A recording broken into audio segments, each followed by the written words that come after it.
Good evening and welcome to the Legion Cantina. In today's episode, we're going to be talking about the new Rebel and Imperial generic operatives and officers that have been released for Star Wars Legion. So we knew they were coming for a while, and it sounded like there were some leaks that may have slightly hastened the release of this, but great that we've got them. And essentially all I'm going to do today is go through the new cards, the new profiles, new command cards as well, new gear. I'm going to talk about how good I think they're going to be, how usable they'll be in game, and then sort of some of the different ways I think you might be able to run them in your game of Star Wars Legion. So we'll start off with Empire, and I don't have quite as much sort of knowledge on the Empire side of things, so these might be some slightly hotter takes on the Rebel side where I'm feeling a bit more confident. But to start off with the Imperial Officer, so this appears to be almost exactly based off the old Imperial Officer profile before it was removed from the game. And you have really quite a good variety of stuff that you can do here. So at its base, it's the sort of generic 6 health, 2 courage, white surging saves with surge to hit. So think of like a Krennic, a Leia, something like that. Those kind of slightly weaker support commanders. That seems to be basically what this profile has been built off. In terms of their sort of stats, not much to write home about. So 3 black in melee is not bad. I think there are some builds where you are going to want to put your characters in melee, so that 3 black might be quite useful, but yeah, not nothing. And then the blaster pistol, 2 white, 2 black, nothing special as well. And in terms of special rules, it's only that Inspire 1. Now, the difference here is that you are required to equip one of these doctrines, and I'll talk more about the doctrines in a second, but basically that's an inbuilt cost, an inbuilt upgrade you have to take. So while you have some choices to which one that is, it basically means that while this does say 55 points, it means at the very least your sort of officers and operatives are going to be pushing sort of 60 to 70 points when you add those doctrines in. They also get their own unique command cards. So the Imperial Officer receives an extra advance, which basically gives your core troopers the ability to give their weapons suppressive, which is really nice, bearing in mind, especially with Empire, if you're thinking about, say, snow troopers or storms or something like that. The fact that you're probably taking a heavy in those core squads means that if you're split firing, you'll be dealing out 4 suppression with those weapons, which is actually quite nice. And when you're able to force something to panic, it means an allied core trooper can also make that speed 1 move. So, for instance, if you're running a combination of storms and snows, use that speed 1 to help maybe close that distance a bit more. Or even know if you're running riots, for instance, this would help them, close that gap that bit more quickly. So I think this is a really nice one. And the fact you don't have to order core troopers is also really nice. You have that bit of variety, so it's not quite as pinned down as the sort of normal generic Empire and Rebel command cards in that area. So yeah, I think this is a really reasonable one, and yeah, it'd be interesting to see how they kind of slot into the game. Moving over to the Imperial Agent, so a little bit cheaper at 50 points. Again, you're required to take a doctrine. We'll talk about more about those in a second. But Relentless base is pretty wild. I think the only other kind of units that get Relentless that cheap made me think straight away of like Wicket, for instance, getting that kind of very cheap Relentless. So yeah, it's a really strong keyword, and I think the upgrades have kind of been balanced around that. But I think there is definite potential for the fact he has Relentless to be really strong. So yeah, a really good keyword to have there. And yeah, you've got your command slot, training, your equipment slot, and then also your weapon slot as well. In terms of your command card, this one has to order an Imperial Agent. Now, as far as I'm aware, you can take 2 if you want to, and so you can't take 2 of the command cards, sorry, but you can take 2 Imperial Agents or 2 Imperial Officers. So I wonder if we will see some kind of no-name armies running around, which is quite a cool idea, actually. I hope there's some kind of slots in there for yeah, those sort of generic armies to fit in. But yeah, Demoralize 2 and Inspire 2, so again, a bit of suppression, and removing 2 and giving 2 is always decent. I don't know if this command card would see play in the way that Empire is currently, but we've got more generic commanders to come and things like that, so maybe there is a slot for a cheap Imperial agent who just wants to get the job done with this nice sort of straightforward command card. But yeah, without further ado, let's talk about the doctrines. Just want to say, I think this is a really cool idea, and I think it is perhaps something that has been missing from the game, is this kind of level of customizability. So you start with a really basic thing, and then you can kind of build up from there. and you can kind of create whatever you want to within reason. Like, I think my instinct is with especially the officer, I think it will tend to be that more supportive build, but there are options to, make him more offensive, more attacking if you want to. And in the same way, I think the agent, because of that relentless, will naturally move towards a sort of more kind of aggressive build. But again, there are options for kind of support tech in there as well, so that could work really nicely. But yeah, the doctrine. So there's some that are shared with both. I'll talk about those first, and then the individual ones we'll come on to later. So the first one is tip of the spear. And I think this naturally, as I kind of spoke about before, probably suits the operative more, especially with that relentless keyword. Going move, shoot could be completely legitimate here. And while the weapons aren't quite as crazy as the ones on the rebel side, I think there's definitely options there. And the fact this has aid trooper unit as well is pretty good. So yeah, I think it feels fairly balanced to me, and it feels like, if you put this basic on your officer, it can take it to 63. If you put it based on your operative, that takes it to 58. And if you're going move onto the board, and you've got the direct trooper unit there as well, like, I think this feels pretty good. And there are I'm sure there are combos with command cards that I can't see straight away just because I don't have that kind of depth on the Empire side of things. But yeah, I think this feels pretty decent. And direct trooper unit has been shown on as has been shown on Callus, is pretty decent. So a bit of order control never hurt anybody as well. And that aid troop unit as well, to be able to give out those aims. I think anything that enables Empire core, especially stormtroopers, for instance, or Ion Snows, for instance, to get more aims, I think that could be really powerful. So yeah, it feels pretty good. Obviously, you can only take one of these. That's what that sort of dot next to the tip of the spear means. So you're not going to be able to spam it. But yeah, feels pretty good. Then the other one, defend in depth. So you're getting that aid. This is only aid emplacement trooper unit, which feels quite specific. Prepared position isn't bad. Means, I guess, you could share some of your tokens as you generate them, and spotter one to be able to give out those aims. I think this is where this probably again feels more like an officer one to me. And the ability to hold aims, so kind of vigilance but for aims, I think is again an interesting combination, interesting idea to have, because you sometimes do really want those aims. And if you have them on a unit that for instance, like, I don't know, deaths or storms, that's going to be able to shoot next turn, that could potentially be really strong. So again, I think tip of the spear feels more like an operative one for me, and defend in depth feels more like a officer one.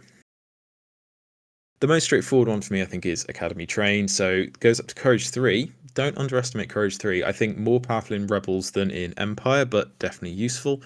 Straight up Exemplar is super nice, and Strategize 1, which used to be the kind of thing that droids had, with Kalani and Kraken and things like that, had that strategize. So the fact you can strategize onto yourself if you want to, and then you have that aim and the dodge ready to share, that's something that's been done in Separatists for a while. So while it is only strategize one, an aim and a dodge that you can share wherever you need them are pretty good. Dodge is less good in Empire, so I don't think it's as good maybe as it has been in Separatist, but I think this is still pretty good, and obviously gives you that Inspire 2 as well, which isn't a bad thing. Then finally moving over to Platoon Commander. So this, again, you can pick one allied core trooper unit and it gains that retinue. So this, I think, has a really nice combo with Ion Snows, for instance. So a bit like I used to do with Callus, where you could move up with, a flame trooper unit of Snows, and, you could keep giving them orders and keep them moving along with you. That was quite a nice combo. So I think here, having that retinue Imperial Agent feels pretty strong. Like, even if this only gives 2 aims that you're able to use, for 8 points, that's pretty good. And then on top of that, you have the, effectively, what's it called? The keyword the riot troopers have, I can't remember now off the top of my head. Hold the line, there we go. Which I think is really nice. He does surge hit anyway, so that's not so valuable. But where I think this excels is actually it maybe makes the armor worth taking. I think otherwise the armor is probably a bit too expensive. But if you take the armor with this and then you go to those red surging saves while you're in melee, suddenly you've got a pretty decent melee threat that can kind of hold its own and won't crumble that quickly. One thing I do think is a bit odd on this one is the sort of sharpshooter one. That doesn't seem to fit with this kind of idea of having an agent that's going to be in melee. But maybe if that's that relentless shot as you're moving in, for instance, and maybe incentivizes you to take some upgrades on those guns. So the equipment upgrades, I talked about the armor. So this basically, it's not black defense die. It is supposed to be red. Card art, please, AMG. Like, you had such a good thing going with card art before. Why did you take it away? Maybe it's to make it look, I don't know, consistent or something, but I really do miss the card art, so that would be my one request from this release. But so you move from white surging defense die to red defense die, and then, as I said before, if you're getting that hold the line with the operative while you're in melee, that then goes to red surging saves, which is really nice to have. So yeah, I think it's too expensive otherwise, and especially if you're running a support commander, don't bother with this because they should be tucked away at the back. And if they are being shot at, the difference between a red save and white surging saves won't be enough to save them, so I wouldn't bother with this. The Seeker Droid, bit of observe, bit of shielding. If you're anticipating being shot at range and then having the time to get the recharge off, not terrible. Again, I think this is probably just a little bit too expensive. And the observe one, while it's nice, yeah, I don't quite see it. So, some synergy with, I think it's the Callus 3 pit with the observation tokens and stuff. So maybe there's something there, but yeah, I don't think quite enough to justify taking this. And then command control uplink. Basically, if you want cunning for one turn, pretty nice. And I think this is one that. So your revealed command card, I'm assuming this does not have to be an order that's issued by the agent or the officer. That is my assumption. That might be wrong, but you could take this, for instance, on a Vader 1-pip and guarantee going first, which, I think cunning's quite interesting because you only probably really want it actually on like 1 or 2 turns in a game. So actually, this ability is probably fairly good. And if you have the equipment going spare, I think this isn't a bad take at all, especially if you're running a support commander who is going to be alive later in the game and might just give you that extra bit of oomph to get your Vader to go before Dooku or something. So yeah, I'm assuming that's how it works, but not completely sure. But if that is how it works, I think this is probably the best of the 3 upgrades. Weapon upgrades, these are noticeably toned down compared to the Rebel ones. Yeah, I think the heavy blaster pistol kind of, obviously, I think makes more sense in my head, at least on the operative. Sharpshoot 1, target 1 is pretty good, especially if, trying to share those aims around. It might just be worth taking the heavy blaster pistol on the officer if you have the exemplar doctrine. Because even if he gets 1 or 2 orders, then he's just got 2 aims for free, and you don't even have to use the blaster if you don't want to. Like, it's not bad. There's potential for 2 red at range 3 with PS1, and PS is pretty valuable in the game, so maybe a clutch shot late game. But yeah, I think there might be something there. Just giving him a couple of orders to generate those free aims, which you can then exemplar around in an Empire army, feels pretty good. And as I said before, like, aims at the start of the turn are so much more valuable than aims later in the turn, so I think there might be something here for this one. Stun Baton, 8 points for 5 black, 1 red. Yeah, I mean, both of them surge to hit, so again, I'm probably taking this in my head at least on the Imperial Agent, but, in melee, this is hitting for 4, like, with Immobilize. Again, it's got that, it feels like that Callous vibe of if you've already got, a bit of Demoralize, but the Immobilize one, I'm thinking, like, if you want to trap somebody in melee with you for a turn and you don't, and they can't guarantee they're going to kill you, especially if you're then getting those red surging defense die, I think it could be pretty good. And one of my builds I'll show later does include that. And then this kind of the Riot Baton, again, I think is the opposite side. If you're looking to be kind of less offensive and a bit more defensive, I think this is a perfectly good take on the Imperial Agent. I think if you're running into melee with that immune melee pierce and those red surging saves, again, it's feeling a bit like Callus, especially with that charge relentless, whatever. Like, yeah, so if you just want a second Callus, basically, who can do very similar things for similar-ish cost, I think this is not a bad take at all. So yeah, an immune melee pierce when there's, as many, big Z6 squad, big shotgun squads and stuff like that running around is not a bad take. So yeah, I think these are all pretty decent. In terms of the builds, I personally would just kit out my officer for a bit more sort of the supportive element. So my officer here would have Exemplar, Courage 3, Inspire 2, and Strategize and Target 1. So basically, you're just hoping that he gets one order, he can then strategize, so he'll have two aims and a dodge to share. And then, if you really want with your third action, not with your third action, but if you want another action, you could just take your aim, and then you've got three aims to share. And, that feels a bit like Veers, for instance. And I think it's pretty good. I don't think it's like OP, and I think 75 points. I think it's nice that Krennic still feels like he has kind of his own lane. I think there's definitely still reasons to take Krennic. But yeah, these feel pretty good. And I think if you want another supportive commander to fit alongside Krennic, I think this could be a pretty decent take. So yeah, I quite like this one. And for 75 points, not bad at all.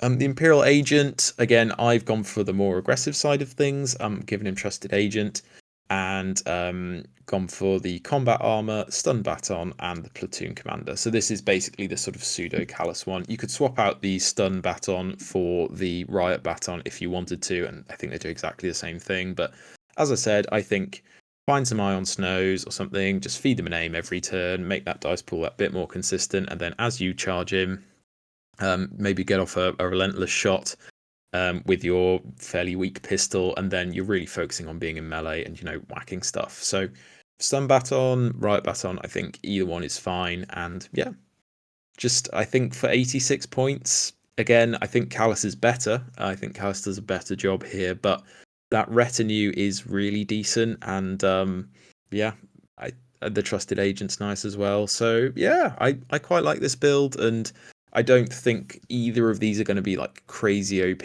There might be some combos I've missed, but yeah, this feels pretty strong, and anything that can give Imperial Core access to more aims feels really strong. So yeah, I think both of these hopefully will find a spot. Moving over to my home turf, I'm feeling a bit more confident here. Got the Rebel Officer and his unique command card. So again, you've got the requirement to take a Doctrine, a command slot, two training slots, a weapon slot, a equipment slot, and a grenade slot.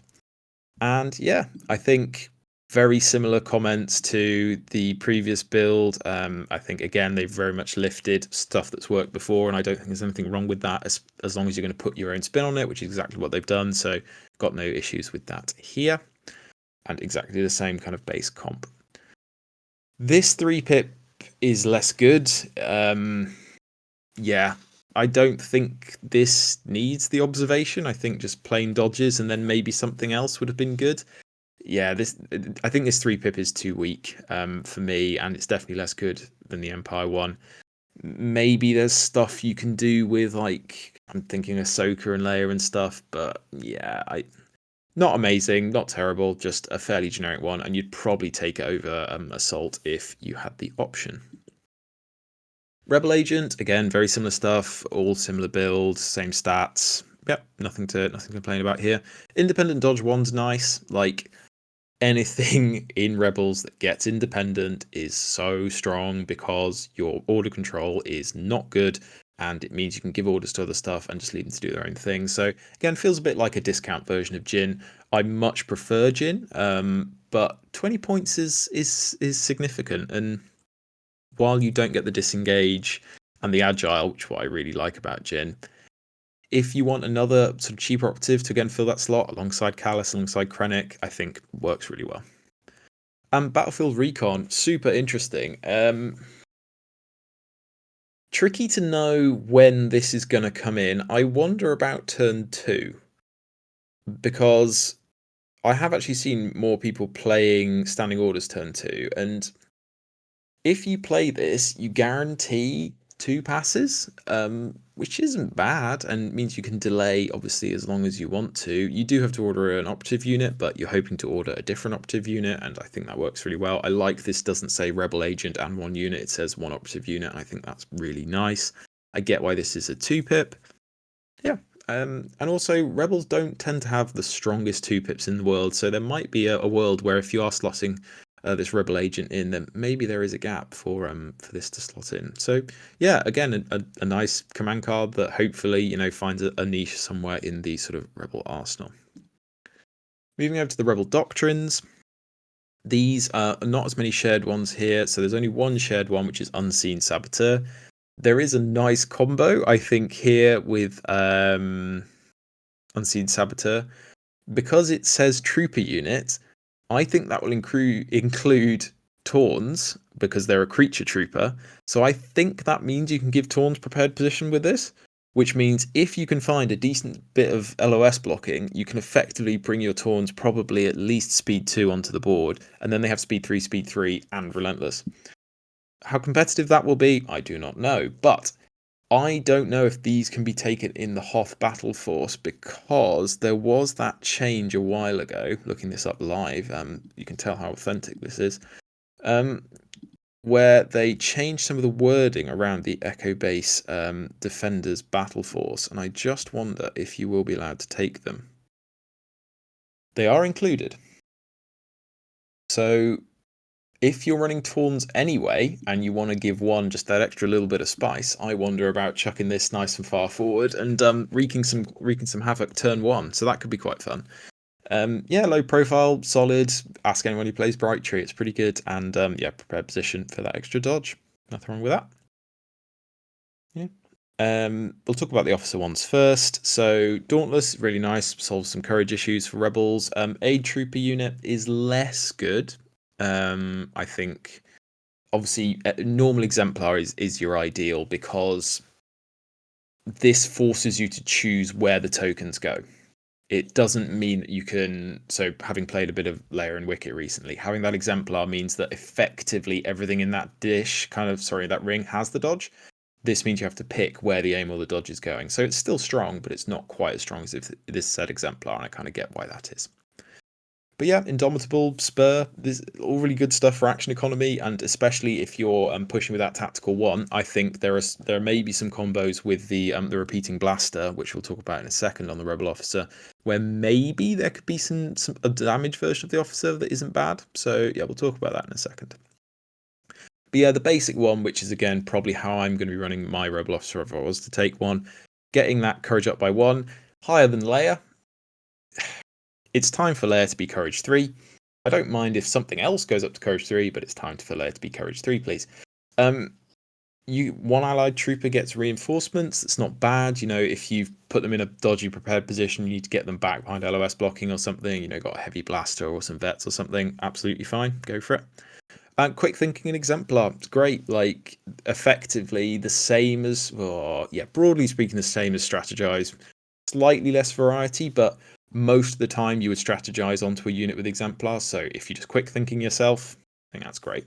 I would have loved if it had been strategize and then there would have been some combos with like Han, Chewie, or K2 and Cassian, stuff like that. I'm a big fan of spreading out tokens, so maybe yeah, I kind of understand why it's not. And finally, Reluctant Hero gets Infiltrate and Relentless. I think if you're running an aggressive Rebel Agent, this is absolutely the way to go. I'm a big fan of the sort of prepared position Tawns meme, but I think this is pretty good. Critical 1 on a unit that surges anyway, not that great, but Infiltrate, depending on your composition, could be super valuable, and obviously Relentless is great, so if you're building up more aggressive Rebel Agent, I think this is a no-brainer. Combat armor, don't bother with either of these, I don't think. Maybe a really aggressive Rebel Agent build if that's what you're going for, but personally I wouldn't bother with this.